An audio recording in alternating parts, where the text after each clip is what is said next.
جو راجہ ریاض ہیں وہ مسلم لیگ نون میں شامل ہو گئے ہیں، اور باہر نکل کر انہوں نے شہباز شریف صاحب کے ساتھ ایک میڈیا سے ٹاک بھی کی ہے، اور انہوں نے کہا کہ جی آج سے میں مسلم لیگ نون کا حصہ ہوں، اور اس کی جو مضبوطی کے لیے جو میرا شیئر ہوگا وہ میں ڈالوں گا۔ اچھا، ان کی شمولیت سے ہم فیصل آباد ڈویژن کی حد تک اگر بات کریں تو مسلم لیگ نون کو بڑی تقویت پہنچے گی، جیسے کہ فیصل آباد میں جو ہے نا وہ 3 زیادہ بڑے جو گروپ ہیں وہ جو طاقتور ہیں سیاسی طور پہ، چوتھا گروپ تو آپ تقریباً نہ ہونے کے برابر ہی سمجھیں۔ 3 بڑے گروپ کون سے ہیں؟ ایک تو گروپ ہے جناب رانا ثناء اللہ کا، وہ وہاں پہ بہت طاقتور گروپ ہے۔ دوسرا گروپ جو ہے وہاں پر وہ چودھری شیر علی اور ان کے صاحبزادے عابد شیر علی جو کہ عزیز بھی ہیں نواز شریف صاحب کے، ان کا ہے، اور تیسرا جو گروپ ہے وہ راجہ ریاض کا ہے۔ اب یہ تینوں گروپ ہو گئے ہیں ایک طرف، اور چوتھا جو گروپ ہے یہ فرح حبیب وغیرہ، علی افضل سعید وغیرہ، یہ جو ہے وہ جسے کہتے ہیں نا کہ موسمی سا گروپ ہے۔ جب پی ٹی آئی کی حکومت تھی، اسٹیبلشمنٹ کی ان کو سپورٹ تھی، تو یہ گروپ بھی پنپ رہے تھے، پھل پھول رہے تھے۔ اب جب سے وہ ان کے ہاتھ سے اتر گیا تو وہ ان دونوں گروپس کی حالت جو ہے وہ سیاسی یتیموں والی ہی رہ گئی ہے۔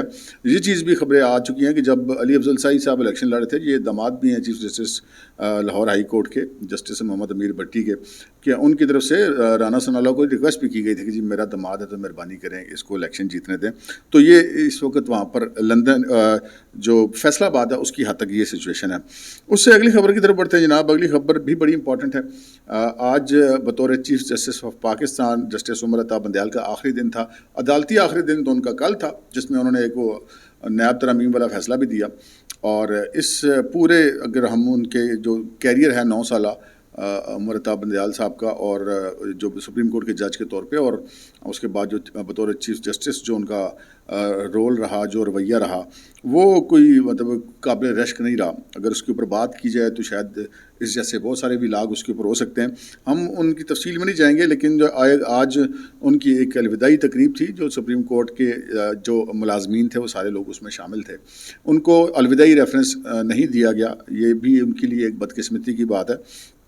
لیکن جو ملازمین کی طرف سے ایک تقریب تھی وہاں پر وہ موجود تھے، اور آج انہوں نے جناب انتہائی روندے ہوئے لہجے میں یہ کہا کہ جی میں ایک ڈوبتا ہوا سورج ہوں، اور میں آج ڈوب جاؤں گا، اور آپ لوگ ابھی ہیں، آپ لوگ محنت سے کام کریں، اور مطلب جو ایک نصیحتیں بندہ کرتا جاتے ہوئے اپنے سابق ملازمین سے وہ کی۔ لیکن یہ بات کرتے ہوئے وہ رو پڑے باقاعدہ طور پہ، اور ان کی آنکھیں جو ہیں وہ بھیگ گئیں۔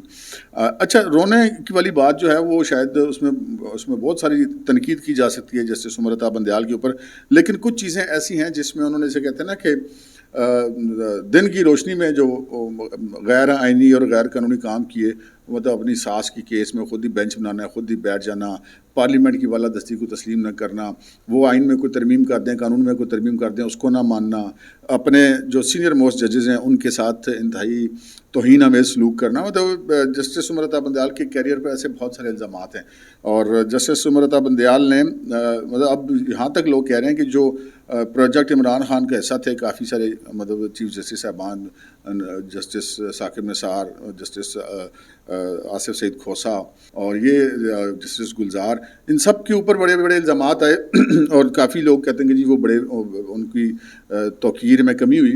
لیکن جو بے توقیری عمر عطا بندیال صاحب کے حصے میں آئی ہے، یہ کمی لوگوں کے حصے میں آئی ہے۔ اگلی خبروں کی طرف بڑھتے ہیں جی۔ جو ہم نے اپنے تھم نیلز میں شو کی تھیں، آپ کے سامنے رکھی تھیں، وہ خبریں ہیں، اس میں بڑی بڑی جناب کافی ساری۔ ایک خبر تو یہ ہے کہ آج ایک میٹنگ ہوئی ہے مریم نواز شریف کی صدارت میں مسلم لیگ نون کی، اس میں ایک جو بنیادی طور پہ یہ جو میٹنگ تھی، یہ نواز شریف کی پاکستان آمد کے سلسلے میں جو تیاریاں ہیں، انتظامات ہیں، ان کے حوالے سے، کیونکہ اب ان کی آمد ہے تو مسلم لیگ نون روزانہ کی بنیاد پر ہر ضلع میں، ہر ڈویژن میں اپنی میٹنگز کر رہی ہیں، اور مریم نواز شریف جو ہیں اس حوالے سے بہت زیادہ متحرک اور فعال ہیں۔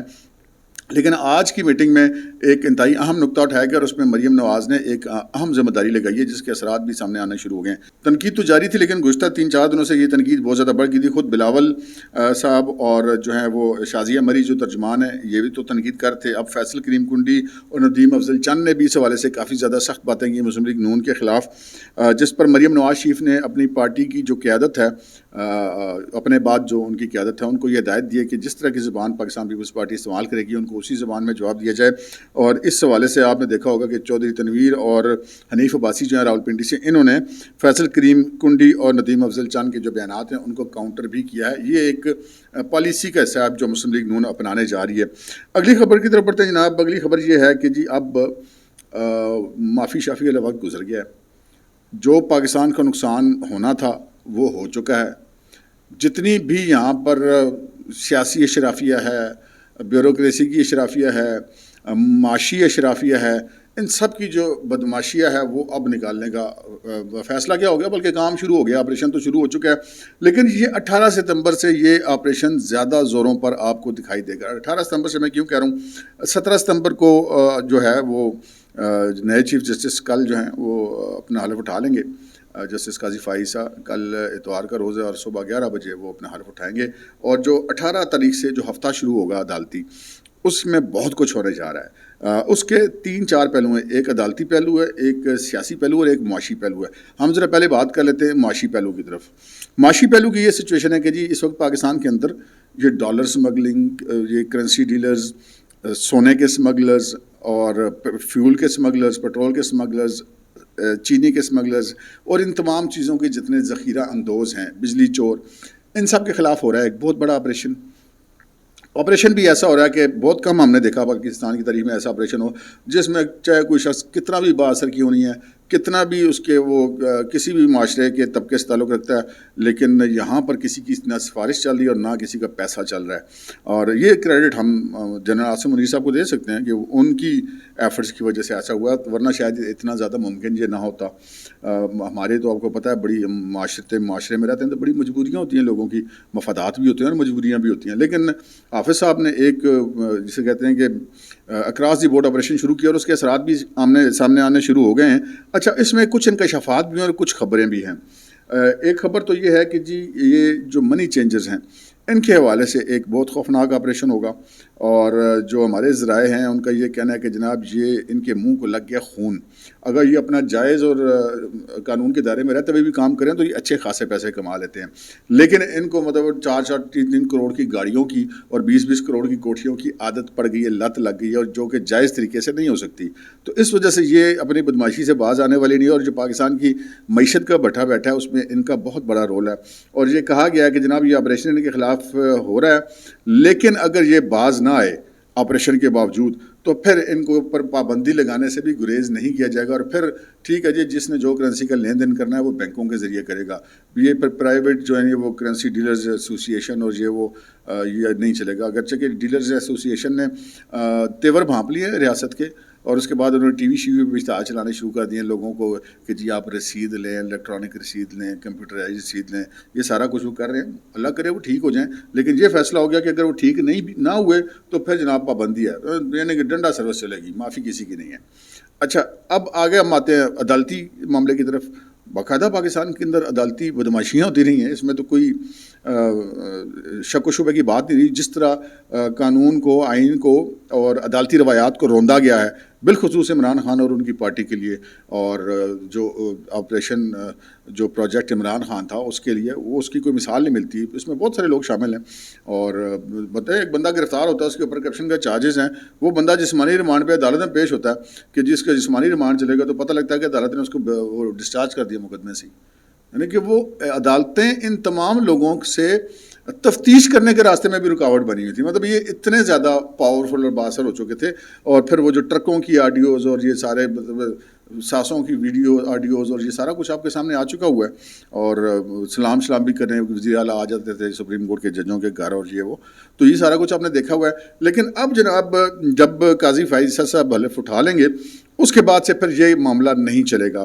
اور یہ جو رونے نکلے ہیں نا الوداعی تقریب میں جسٹس امرتا بندیال کے, اس میں مطلب سپریم کورٹ سے جدائی کا دکھ کم ہے, وہ کرنی بھرنے کا خطرہ زیادہ ہے, جس کی وجہ سے بندے کے رونے نکل جاتے ہیں.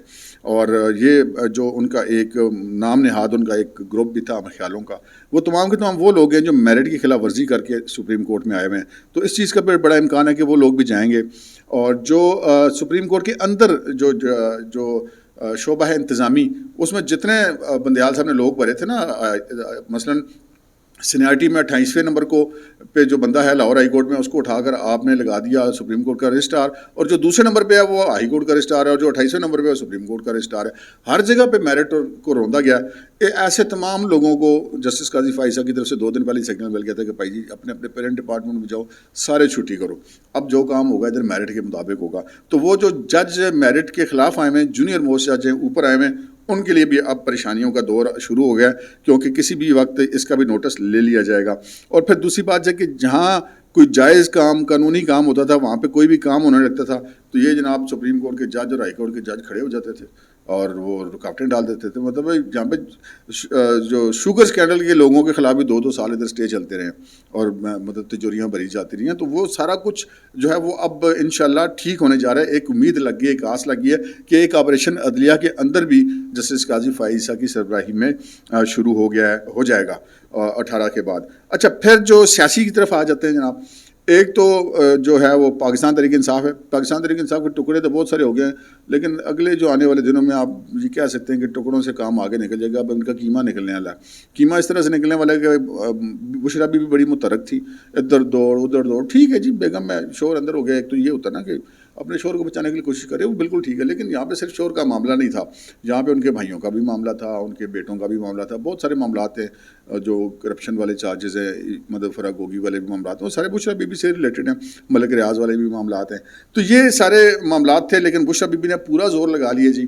وہ قطریوں سے لے کر اور پنڈی تک، پیغام رسانی تک بھی سارا کچھ کر چکی ہیں، تو کہیں سے ان کو کوئی لفٹ نہیں کروائے گی. جس کے بعد سے اب یہ امکانات پائے جا رہے تھے کہ یہ جتنے لوگ رہ گئے ہوئے ہیں نا، جو مطلب غیر فطری ضمانتیں لے کے پھر رہے ہیں، وہ بھی اب سارے اندر جانے والے ہیں. ان میں سے بھی اب کسی نے نہیں بچنا. اور سیاست میں اگر مسلم لیگ نون اور پیپلز پارٹی کا کوئی بندہ انوالو ہے، یہ جو ہمارے ملک کی معاشی بحران ہے یا جو گڑبڑ جرائم میں ملوث ہیں، ان کے خلاف بھی کروائیاں ہوں گی. اور یہ آپ یہاں سے دیکھ لیں کہ پاکستان تحریک انصاف کے جو لاہور میں جو سب سے بڑے ایک مطلب مبینہ طور پہ غنڈہ گرد آدمی کہہ سکتے ہیں آپ اس کو، منشا بام جی، وہ پی ٹی آئی کا بڑا لیڈر ہے، عمران خان کے ساتھ بڑی فوٹو ہیں. وہ بھائی بھی اندر ہو گیا جی. کل سے وہ اندر، آج اس کے بیٹے کے خلاف بھی پرچہ ہو گیا. 50 لاکھ روپے بتاوا لے رہے تھے کسی سے، 78 پرچے جی اس کے خلاف. اور پاکستان تحریک انصاف کی پنجاب میں حکومت کے دوران تو بھائی صاحب نے بڑی موجیں کی ہیں، وہ بھی گرپ میں آ گئے ہیں. لیکن اس سے بھی بڑی خبر پاکستان پیپلز پارٹی سے متعلق ہے. ہم نے دیکھا کہ جی بڑے دنوں سے بلاول صاحب کہہ رہے ہیں جی لیول پلینگ فیلڈ نہیں ہے، اور شازیہ مری بھی کہہ رہی ہیں جی ہمیں دیواس لگایا جا رہا ہے، لیول پلینگ فیلڈ نہیں ہے. وہ ہم نے بھی کوئی اپنے ذرائع سے پوچھا، میں نے کہا یار یہ کیا مطلب لیول پلینگ فیلڈ، مطلب ان کو کیا مطلب ریٹرننگ افسر اپنے بندے چاہیے؟ انہوں نے کہا جی نہیں یہ بات نہیں ہے، بات کچھ ہو رہا ہے. میں نے کہا کیا؟ ان کا جی سندھ میں جتنا آپریشن ہو رہا ہے نا اس وقت، جو ہماری فورسز کر رہی ہیں، ایجنسیاں کر رہی ہیں، قانون نافذ کرنے والے ادارے کر رہے ہیں، یہ جتنے اسمگلر، مافیا اور یہ گروپس ہیں ان کے خلاف، انہوں نے کہا کہ جی اس کے اندر بہت بڑے بڑے انکشافات ہوئے اور بہت سارے لوگ پکڑے گئے ہیں. میں نے کہا جی کون پکڑے گئے ہیں؟ ان کا جی یہ آپریشن شروع ہوا تو پتہ چلا ہے کہ جی سندھ کے اندر یہ جتنے مافیاز ہیں نا، آپ کرنسی ڈیلری سے لے کر آپ مطلب بتاخوری سے لے کر اور یہ تیل کی اسمگلنگ اور اس قسم کے جتنے کام ہیں، اس کے اندر پاکستان پیپلز پارٹی سے تعلق رکھنے والے جو اراکین قومی اسمبلی اور صوبائی اسمبلی بھی، مطلب مرکزی اور صوبائی قیادت پر تو الزامات آ ہی رہے ہیں، لیکن یہ بھی ہر بندہ انوالو ہے. اور ان تمام لوگوں کے جتنے انہوں نے فرنٹ مین رکھے ہوتے وہ سارے اٹھا لیے گئے. وہ اب اٹھا لیے گئے ہیں فرنٹ مین ان کے. اب ان کے انکشافات پہ آگے چل کے جو ان کے جو بظاہر بڑے جو وائٹ کالر لوگ ہیں ان کے خلاف بھی کروائیاں ہوں گی، جو بیوروکریسی کے لوگ ان سے ملے ہوئے ہیں ان کے خلاف بھی کروائیاں ہوں گی. تو اب یہ ایک آپریشن شروع ہونے جا رہا ہے. اور اس سلسلے میں یہ جو بار بار کہنا کہ لیول پلینگ فیلڈ نہیں ہے، لیول پلینگ فیلڈ نہیں ہے، اس کا مطلب کیا ہے؟ اس کا مطلب ہے کہ جی سانو پوچھو، اسی تانوں کہیے کہ بس ہاتھوں تسی ہولا رکھو. تو انہوں نے کہا جی ہاتھ ہم نے کوئی نہیں ہولا رکھنا. یہ جو بیان ہے اس کا بظاہر مطلب یہ ہے کہ لیول پلینگ فیلڈ نہیں ہے، اصل میں اس کا مطلب یہ ہے کہ بھائی جی این آر او دے دو، معافی دے دو، ہمارے بندوں کو چھوڑ دو، ہمارے خلاف کارروائی نہ کرو. لیکن کوئی کارروائی کسی کے خلاف نہیں رکنی. اور یہ جو بھی فرنٹ مین مافیا ہے وہ سارے انکشافات کر چکا ہے. اب آگے آپ کو مزید کارروائیاں ہوتی ہوئی دکھائی دیں گی اور کسی کے لیے کوئی معافی نہیں ہے. یہ تو ہو گئی جناب وہ خبریں جو ہم نے آپ سے عرض کی کہ کریک ڈاؤن کس کے خلاف ہو رہا ہے. جی یہ جتنے یہ مافیاز ہیں، اسمگلرز ہیں، ان کے خلاف، ذخیرہ اندوزوں کے خلاف، بجلی چوروں کے خلاف، ان تمام لوگوں کے خلاف ہو رہا ہے. پھر کورٹس کے اندر ایک آپریشن ہوگا. جو جونیئر لوگ آگے آئے ہوئے ہیں یا سفارشی لگے ہوئے ہیں ان کے خلاف جو غلط احکامات کرتے رہے، جن کے بطور عدلیہ کی سیٹوں پر بیٹھ کر جرائم پیشہ عناصر اور سیاسی جماعتوں سے تعلقات ہیں، ان سب کے خلاف بھی آپریشن ہوگا، اور جو معاشی طور پہ گڑبڑ کر رہے ہیں ان کے خلاف بھی آپریشن ہوگا، چاہے پابندیاں لگانی پڑ جائے. اور یہ سارا کچھ ہو رہا ہے، اور پاکستان اب آگے الیکشن کی طرف بڑھے گا. لیکن یہاں پر آخر میں جاتے جاتے میں ایک بات کروں، نواز شریف صاحب پاکستان آ رہے ہیں جی، اور بہت ساری لوگوں کو توقعات ہیں، اور جتنی یہ بیانات انہوں نے دے دی ہوئے ہیں اتنے ان کو دینے نہیں چاہیے تھے، کیونکہ حالات بڑے مشکل ہیں. نواز شریف صاحب کے پاس کوئی چراغ کا جن تو نہیں ہے نا کہ وہ آ کے رگڑیں گے پاکستان میں معاملات ٹھیک ہو جائیں گے. بہت ابھی وقت لگے گا معاملات کو سنبھالنے کے لیے. لیکن ایک بات کہ اگر نواز شریف صاحب کے آنے کے بعد وہ الیکشن جیت جاتے ہیں، حکومت بنا بھی لیتے ہیں، جو پاکستان کی اس وقت مہنگائی کی صورتحال ہے، عوام کے ساتھ جو کچھ اس وقت ہو رہی ہے، اگر ان کو ریلیف نہ ملا تو پھر مسلم لیگ نون کی سیاست بھی اس الیکشن کے بعد دفن ہو جائے گی. اس الیکشن کے بعد تبھی مسلم لیگ نون کی سیاست بھی آگے چلے گی کہ اگر وہ لوگوں کے ریلیف کے لیے کچھ کر سکیں. اب تک کے لیے اتنا ہی، اجازت دیجیے، اللہ حافظ.